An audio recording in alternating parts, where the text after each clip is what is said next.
What's up, YouTube world? Jake here, episode 3. It's time to get into the meat and potatoes of why I'm here. The PC. More specifically, the Warrick Dunn PC. Been on Instagram for the last 3 years under the handle Warrick Dunn PC, and I just wanted to expand my horizons a little bit. So here I am, YouTube, and hello. Today I want to focus on my favorite 10 rookie cards from Warrick Dunn. Warrick was a rookie in 1997, so I get the advantage of having some really cool sets. So today I want to show those off. These are my favorite 10. Doesn't mean they're everybody's favorite 10. These are all cards I own. So here we go. First one I wanted to show off was the 1997 Topps Chrome Refractor. Now the refractor is a staple and a must-have for any Warrick collector.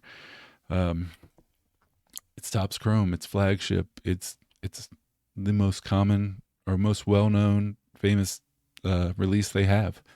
So it was a must for me at number 10. These come 1 in 12 packs. There's 165 players in the checklist, which means the odds of pulling Warrick was 1 in 1,980 packs. That's a lot of packs.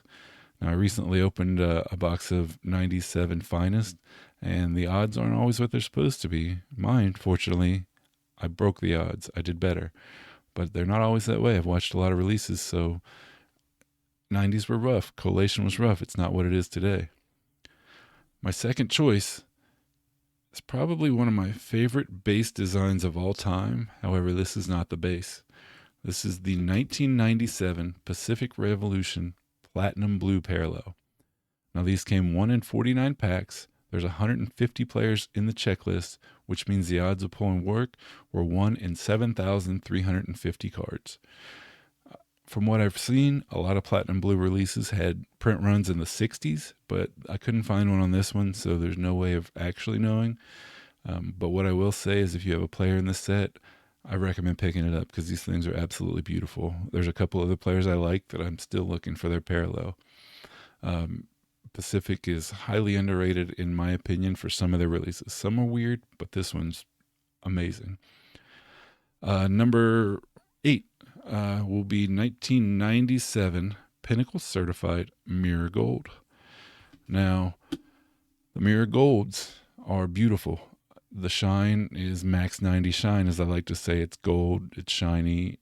Mine actually has the peel on. Some have taken the peel off. When I bought it, I had it on, and I plan on leaving it on because I think that just makes the population even less, that it still has the original peel. Now, the Mirror Golds were inserted 1 in 299 packs. There were 150 players in that checklist, which means the odds of pulling Warrick were 1 in 44,850 packs. That is mind-blowing. Would I like to open that? Heck yeah, I would. I bet you could get some really cool stuff. Now, the estimated print run is around 30. However, there has been some debate. I checked the blowout card forums, and some people think it's 30, some people think it's more. Nobody really knows, but some of the OGs could probably give you a little bit more information. I've only been doing this for a few years. There are definitely more knowledgeable people out there. From there, I want to go 1997 Bowman's Best Atomic Refractor Autograph. Now, in 1997, the autographs were still fairly new. There'd been a few releases with them, but they weren't as common as they are today. So getting a rookie autograph of Warrick is really, really cool, or especially in my opinion. The Bowman's Best Atomic Refractor, however, is super rare. Quite frankly, it's the only one I've ever seen. Now, the odds of pulling an Atomic Refractor auto were 1 in 4,733 packs. There were only 10 players in the checklist, and to be honest, a lot of them weren't that great. But that makes the odds of pulling Warrick 1 in 47,330 packs. 47,330 packs. That would take days to open. I'm estimating the print runs in the 20s, but I really don't know. Just from the research I've done, I think it's in the 20s, 25-ish maybe, but I have no idea. But either way, it's beautiful. It's an on-card auto Atomic Refractor. It's one of my favorite cards, probably one of his rarest that exist. From there, I'm going to one of the shiniest cards. Classic. This is the 1997 Skybox EX2000 Essential Credentials out of 100. If you're familiar with 90s, you know that Essential Credentials is one of the most popular sets. The 98 Essential Credentials is probably top 2 or 3 most popular sets of the 90s. I would say it's debatable between that and Metal Universe Precious Metal Gems. But look at that shine, the stars that sparkle. There's a clear background with clouds in it, kind of.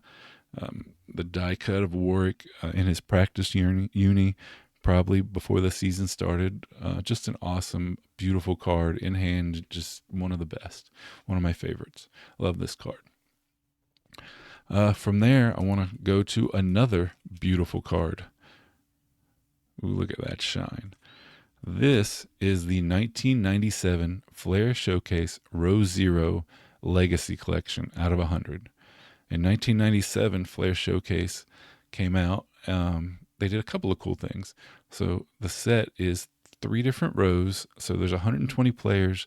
Each player has 3 cards. There's a row 0, a row 1, and a row 2. The row 0 probably stands out the most with that sparkly background. It's got multiple pictures of the player on the front. They all have multiple pictures, but the background of the row 0 makes it stand out a little bit more. And then they have blue platinum holofoil over the name of both Legacy Collection, the name of the card, the Flair Showcase, and then the player's name. Now, for me, this is just one of Warrick's most beautiful rookie cards there are. Another fun fact about Flair Showcase, they released the first one-of-ones in football cards in this set. So 97 Flair Showcase, there's some history to it.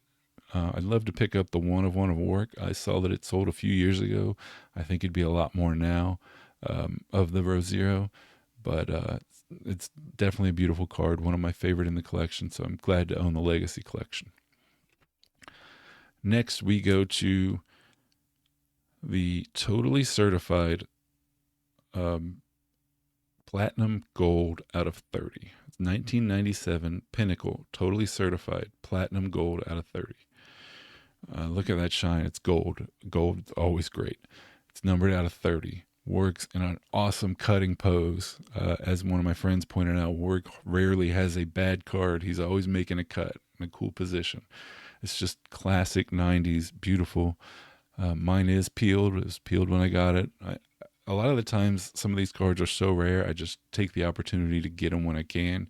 I'm not that picky. Unless it looks like it's been beat up really bad, I'm just glad to have a copy. So this is an amazing card. It's beautiful, beautiful picture. Another one I'm just glad to have in the collection. Now here we go to the top 3. So these could go in multiple orders, but this is my order, and I'll kind of explain why. This easily could be number 1. I didn't understand until I got it in hand, but look at that shine.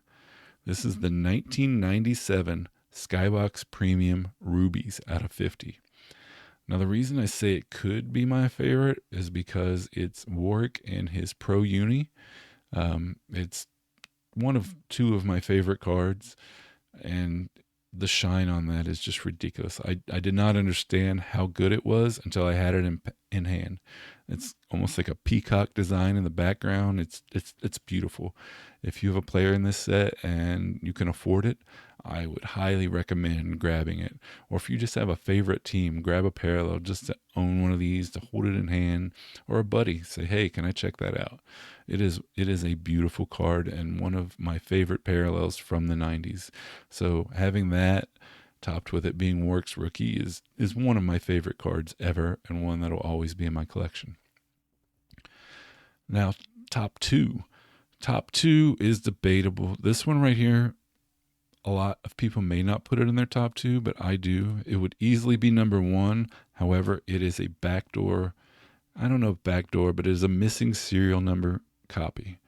So this is the 1997 Precious Metal Gems Green. Should be out of 15. Mine's missing the serial number, but it is quite possibly the most well-known card from the 90s, specifically in the Jordan market. If that did ever surface for a Jordan, it would be a 7-figure card, no doubt. There's a few out there, but if rumor is there's still some in boxes, but who knows? Um, why is this my favorite? This would be number one if it was a legit copy. This is a missing serial number version. What I think, it came out of a cut sheet. Potentially, it was a replacement copy. So if somebody were to pull the original out of a pack and it was damaged, or Metal could send these to the customer to replace their damaged copy. But either way, it is one of my favorite cards from my favorite release, and I'm just happy to have it in my collection. But that does lead us to number one. So, number one for me, almost the same card, but it's a legit copy of the 1997 Metal Universe Precious Metal Gems Red, Warrick Dunn. So, a little bit more about the Precious Metal Gems. The green were numbered to 15, or they were both numbered to 150. However, the green is only 1 through 15, and the red is 16 through 150. So there's 135 reds. Now, when I got back into the hobby, I knew a few things. Well, it took me a while to settle on work, but I knew a few things. I knew Metal Universe was one of my favorite sets ever.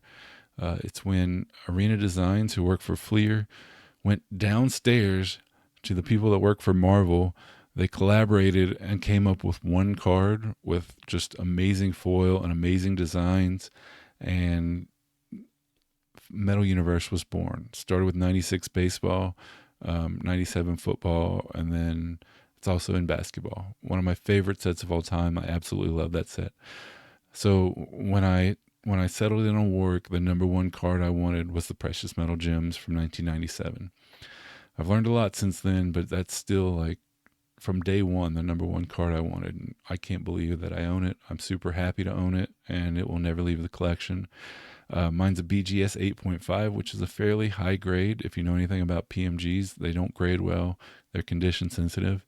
However, I have heard that if you cross it over to PSA, that the grade will drop a couple.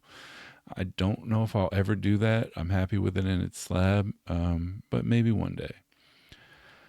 But that's it. That's my favorite 10 Warrick Dunn rookie cards. It's my opinion. I hope that you liked it. I hope you learned something. If a lot of those, if you're into 90s or just learning 90s, are cool cards to pick up of a player you like, don't always have to be the expensive guys. It can be somebody that you liked as a kid. This is who I liked. So thanks for checking me out. I hope you enjoyed it. And until next time, see you later. Bye.